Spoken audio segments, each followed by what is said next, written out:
राधे राधे, नमस्कार। मेरा नाम है सांत्वना गौड़ और आज मैं बात करने वाली हूँ नियति के बारे में। अगर आप नियति को समझ जाएंगे तो आपकी लाइफ में कोई भी दुख नहीं रहेगा। आजकल जो लोग जो कि hypertension, thyroid, sugar, depression, high BP, low BP, इन सब चीज़ों से ग्रसित हैं, उसका सबसे बड़ा जो रीज़न है, जो भी दुख है उनके मन में, उसका जो सबसे बड़ा रीज़न है वो है नियति को ना समझना। अब कैसे, मैं आपको बताती हूँ। क्योंकि हर इंसान ने अपनी लाइफ में एक दुख पाल रखा है, ठीक है। और वो दुख ये होता है कि भाई मैं तो सबके साथ अच्छा कर रहा हूँ, फिर मुझे कोई क्यों नहीं समझता है, कोई जो है मुझे प्यार नहीं करता है, ठीक है। या फिर ये टेंशन है कि भाई सरवाइव करने के लिए बहुत पैसा चाहिए, मनी चाहिए, मेरे पास मनी नहीं है, मैं क्या करूँ, क्या ऐसा करूं जिससे मेरे पास मनी आए। उस भाग दौड़ में, पैसा कमाने की भाग दौड़ में लगा हुआ एक ये है, ठीक है। और ये बहुत सारे रीजन होते हैं जो कि जिसकी वजह से उसके दिमाग में हमेशा दुख उसको महसूस होता है। वो सोचता रहता है और उससे पता नहीं कितने प्रकार के रोग जो है उसकी बॉडी में हो जाते हैं, ठीक है। जैसे कि मैं आपको विद एग्जांपल समझाती हूँ कि जैसे मान लीजिए कि यहाँ पर एक व्यक्ति है, ठीक है। यहाँ पर एक व्यक्ति है जो कि एक जिम्मेदार व्यक्ति है, ठीक है। अब वो जिम्मेदार व्यक्ति है, उसके घर में कई लोग हैं, ठीक है। उसकी उसकी पत्नी है, ठीक है। उसकी क्या है, पत्नी है, ठीक। डायग्राम ज़्यादा अच्छा नहीं बन रहा है, बस आप समझ लीजिए इस चीज़ को। उसकी पत्नी है, उसका बेटा है, ठीक है। उसका बेटा है और उसकी बेटी है और उसके घर में कई और लोग भी हैं, ठीक है। उसके घर में और भी कई लोग हैं। तो ये जो सारे लोग हैं, ये जितने भी हैं, इन सब की जिम्मेदारी ये अकेला निभा रहा है, ठीक है।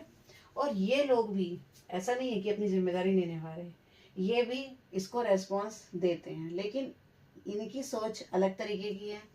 जैसे बच्चे हैं, तो बच्चे जो हैं वो उस उम्र में नहीं आए हैं जो उनके पिता की उम्र है, ठीक है।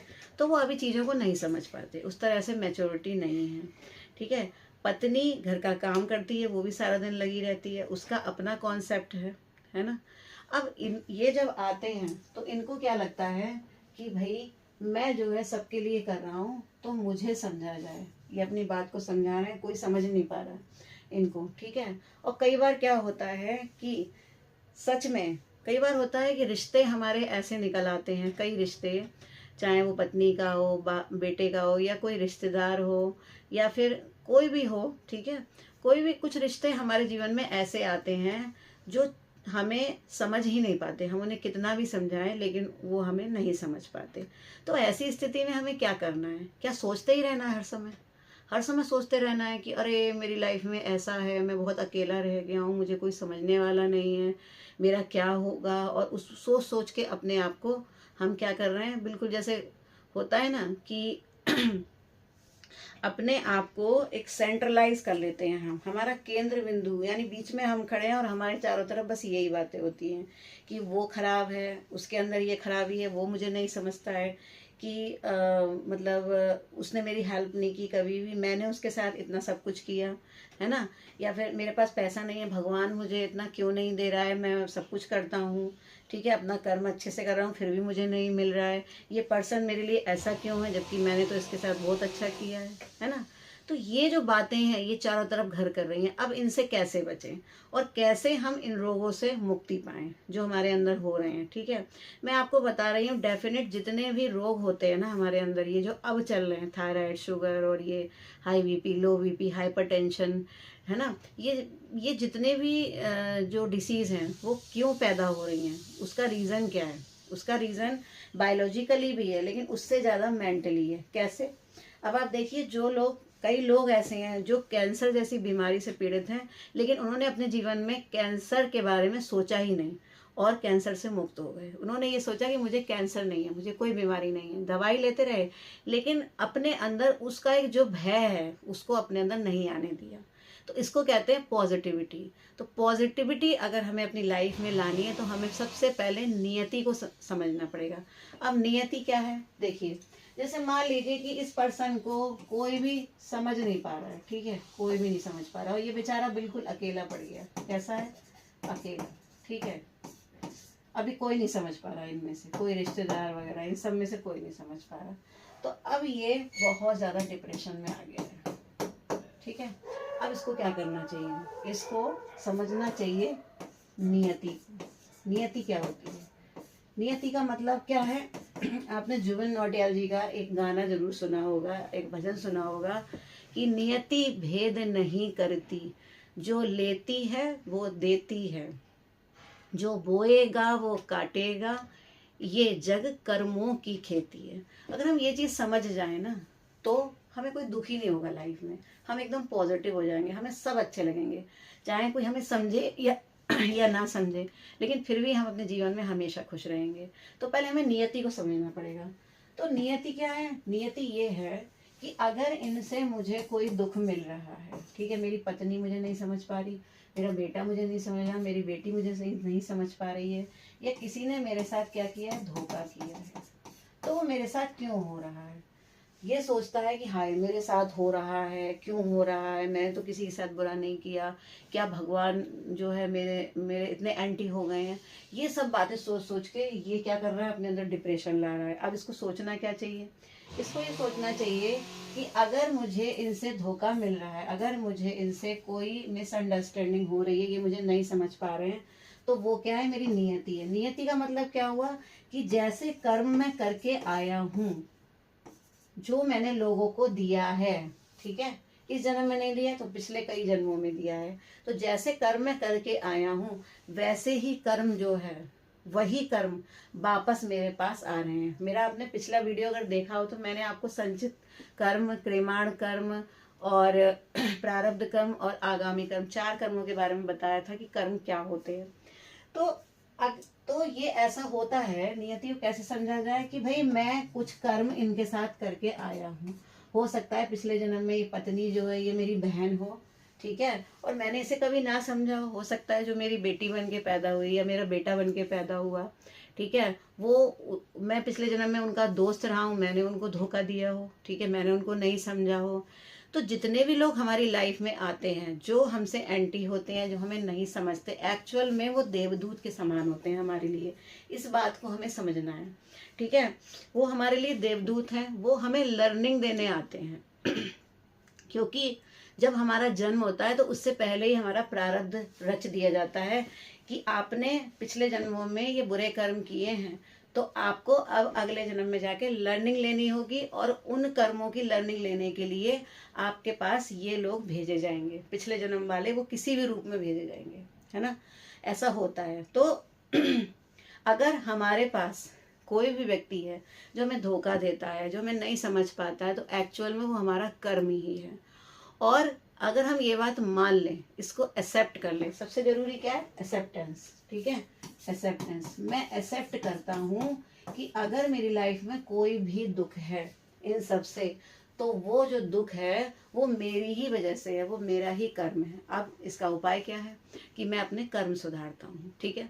कर्म सुधारने के लिए क्या है, अगर मैंने सुबह उठ करके अगर आप प्रार्थना करें कि हे भगवान, अगर मैंने इन लोगों के, ये जो मेरी लाइफ में हैं, जो मतलब मेरे अंदर मुझे नहीं समझ पा रहे हैं, मैं सब कुछ अच्छा कर रहा हूँ लेकिन ये सब मेरी लाइफ में हो रहा है, तो अगर मेरे कर्म इस आत्मा के प्रति कभी भी पिछले जन्म में या इस जन्म में कभी खराब हो गए, मुझसे कोई अपराध बन गया हो, तो मैं उसकी माफ़ी मांगता हूँ। थैंक यू भगवान, आपने मुझे बहुत अच्छी ज़िंदगी दी है, बहुत अच्छे रिश्ते दिए हैं, लेकिन जो मेरी नियति है, जो मेरा प्रारब्ध है, उसको काटो, ठीक है। तो भगवान कब काटेंगे, जब आप उस चीज़ को एक्सेप्ट करने लगते हैं। और जब आप एक्सेप्ट करेंगे, मैं आपको डेफिनेट 100% बता रही हूँ कि जब आप ये एक्सेप्ट कर लेंगे ना कि ये मेरा ही कर्म है, अगर मुझे कोई नहीं समझ पा रहा है तो ये मेरा ही कर्म है, अगर हम ये समझ लेंगे तो डेफिनेटली आप देखिए, आप छोड़ देंगे, आप उस फीलिंग को छोड़ देंगे कि कोई मुझे समझे या नहीं समझे, मैं सभी के अंदर भगवान का रूप देखता हूँ और मैं अपना कर्म अच्छे से करता रहूँगा, ठीक है। जब हम इस स्टेज में आते हैं और नियति को मानने लगते हैं कि नियति जो कर रही है वो मेरे लिए इसीलिए कर रही है क्योंकि ये मेरा कर्म है, और फिर धीरे धीरे हम सब कुछ भगवान को समर्पित कर देते हैं, तो धीरे धीरे वही लोग जो हमारे रिश्ते में जो हमें समझ नहीं रहे थे, वो आत्मा जो है वो हील होने लगती है, सोल जो है वो धीरे धीरे अपने आप ही हील होने लगती है और वो हमें समझने लगती है। चाहे अगर आप नहीं मानते तो ऐसा करके देख लीजिए, अगर आपकी लाइफ में कोई व्यक्ति आपको नहीं समझ रहा है तो आप इस तरह से भगवान से माफ़ी मांगिए, रोज़ दिन में 2-3 बार माफ़ी मांगिए, उस व्यक्ति से डायरेक्टली माफ़ी मांगिए या इनडायरेक्टली मांगिए। डायरेक्टली मांगेंगे तो शायद आपको अजीब लगेगा, तो आप इनडायरेक्टली कह सकते हैं कि अगर मैंने कभी भी इस पर्सन का दुख मतलब दिल दुखाया हो ना कभी भी, तो मैं माफ़ी मांगता हूँ, इसकी आत्मा को शांति मिले, इसकी आत्मा हील हो जाए, है ना। अगर आप ऐसा सोचेंगे, इसका जिम्मेदार मैं ही हूँ और मुझे अपने कर्म सुधारने, अब आप क्या करेंगे, इस प्रेजेंट लाइफ में अपने कर्म सुधारना शुरू कर देंगे। जो लोग आपको नहीं समझते आप उनको भी थैंक यू बोलना शुरू कर दीजिए। जो आपके आलोचक हैं आप उनको पॉजिटिव तरीके से लेना शुरू कर दीजिए। आपके जीवन में जो घटनाएं हो रही हैं, भले ही वो बुरी हों, तो आप उसको भी थैंक यू बोलिए, क्योंकि अगर कोई बुरी घटना हो रही है अगर, तो वो भी भगवान प्रारब्ध इसीलिए बनाते हैं जिससे हम कुछ सीखें। पीड़ाएं जब हमारे हमारे जीवन में आती हैं तो वो कुछ ना कुछ सिखा कर जाती हैं। और यकीन मानिए कि अगर नियति ने आपको कोई चीज़ नहीं दी है, कोई सफलता नहीं दी है, आज नहीं दी है, तो वो इसीलिए नहीं दी है क्योंकि वो उससे बड़ी सफलता आपकी लाइफ में लिखी हुई है। वो आपकी नियति है, उसको आपको भुगतना होगा। लेकिन अगर आप उसे कम भुगतना चाहते हैं या आप चाहते हैं कि मैं जो है ये जो भी चीज़ें हैं नेगेटिविटी मेरी लाइफ में ना आए, तो आपके पास केवल एक ही इलाज है कि आप उस आत्मा को समझें, आप नियति को समझें कि ये मेरी नियति है, ये मेरे ही कर्मों से बनी है, और आप उस चीज़ को एक्सेप्ट कर लें। सबसे अच्छा व्यवहार रखें, जो आपके साथ बुरा कर रहे हैं आप उनके साथ भी अच्छा व्यवहार रखें। अपने कर्मों पर ध्यान दें, कौन क्या कर रहा है इस पर ना ध्यान दें। धीरे धीरे आपके व्यवहार में जब पॉजिटिविटी आएगी तो सभी लोग आपके साथ पॉजिटिव हो जाएंगे। मैंने अपनी लाइफ में ये चीज़ खुद आजमाई है, इसलिए मैं आपको बता पा रही हूँ, है ना। और धीरे धीरे आपकी लाइफ चेंज होने लगती है। आप नाम जप कीजिए, आप सुबह उठ करके थैंक यू बोलिए। आपकी लाइफ में जितने लोग होते हैं सबको थैंक यू बोलिए। आप भोजन को खाने से पहले उसको थैंक यू बोलिए, पानी को पीने से पहले उसको धन्यवाद कीजिए। भगवान को सुबह उठकर रोज़ धन्यवाद कीजिए और भगवान के सामने कोई रोना मत रोइए, बल्कि ये कीजिए कि भगवान आपने मुझे जो भी दिया है बहुत अच्छा दिया है, और अब मेरी लाइफ में जो भी है वो मेरे ही कर्म है और मैं आपका नाम स्मरण कर रहा हूँ, मैं अच्छे कर्म कर रहा हूँ। अब इनको काटना आपके हाथ में है, मैंने आप पर छोड़ दिया है। अगर ये एक्सेप्टेंस आपकी लाइफ में आ जाएगी तो डेफिनेट आपके अंदर पॉजिटिविटी आएगी और आपके जितने भी रोग हैं ना शरीर में वो धीरे धीरे मिटने लगेंगे। धीरे धीरे आपको एहसास होने लगेगा कि मेरी बॉडी जो है वो एक्टिव हो गई है और धीरे धीरे मैं ठीक हो रहा हूँ। ठीक है, तो नाम जप करने से, नाम स्मरण करने से, भगवान का नाम स्मरण करने से, पॉजिटिव सोचने से, कभी नेगेटिव मत सोचिए, हमेशा अफर्मेटिव में सोचिए। कहीं मेरी लाइफ में ऐसा तो नहीं हो जाएगा, कहीं मैं ये काम कर नहीं पाया तो क्या होगा। ये जो संदेहात्मक जो एक प्रवृत्ति होती है ना हमारी, होगा या नहीं होगा, मतलब हम नेगेटिव सोचते हैं या फिर इंटेरोगेटिव में सोचते हैं। तो ये सोचने की बजाय हम क्या सोचें, पॉजिटिव सोचें हमेशा कि नहीं नहीं जो चल रहा है वो बहुत अच्छा है और मेरी लाइफ आगे भी बहुत अच्छी होगी। मुझे अपने भगवान पर, मुझे नियति पर पूरा भरोसा है। अगर मेरे कर्म अच्छे हैं तो मुझे जो भी मिलेगा वो बहुत अच्छा मिलेगा, है ना, और मिल रहा है। अगर आज की लाइफ में मेरे जीवन में कोई पीड़ा है, दुख है, तो वो भी इसी की वजह से है क्योंकि वो मेरी नियति है।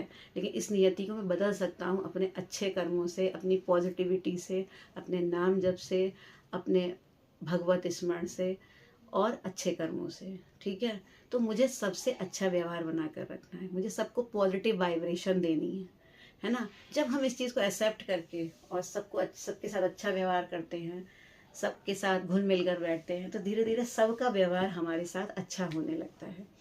तो ये एक बड़ी शांति वाली स्टेज होती है ना, बहुत शांति महसूस होती है ऐसे जब हम करते हैं एक्सेप्टेंस अपनी लाइफ में। मेरे साथ भी ऐसा होता था कि मैं कभी कभी खुद को दोष देती कि अरे मेरे साथ ये हो रहा है, वो हो रहा है, उसका दोष है, मेरा ये नहीं हो पाया, मेरा वो नहीं हो पाया। लेकिन जब मैंने नियति को समझा तब मुझे समझ में आया कि ये तो मेरा ही कर्म है और मुझे अपने अब जो कर्म मैं कर रही हूँ वो मुझे अच्छे करने हैं, है ना। तो समाज का भला कीजिए, अपने परिवार का भला कीजिए, सभी लोगों में भगवत भाव रखिए और सभी से थैंक यू बोलिए। सभी का एक जो होता है ना ग्रैटिट्यूड, यानी उपकार मानिए जो भी लोग आपकी लाइफ में आए हैं कि मेरी लाइफ में आया है और अगर वो मुझे कुछ भी अगर नहीं समझ पा रहा है तो वो भी मेरे लिए लर्निंग देने आया है, इसलिए मैं उसका उपकार मानता हूँ, उसको अपना देवदूत मानिए। जो अच्छा कर रहे हैं उनको तो स्पेशल थैंक यू बोले, लेकिन अगर कुछ भी बुरा हो रहा है तो उसके लिए भी एक स्पेशल थैंक यू करिए।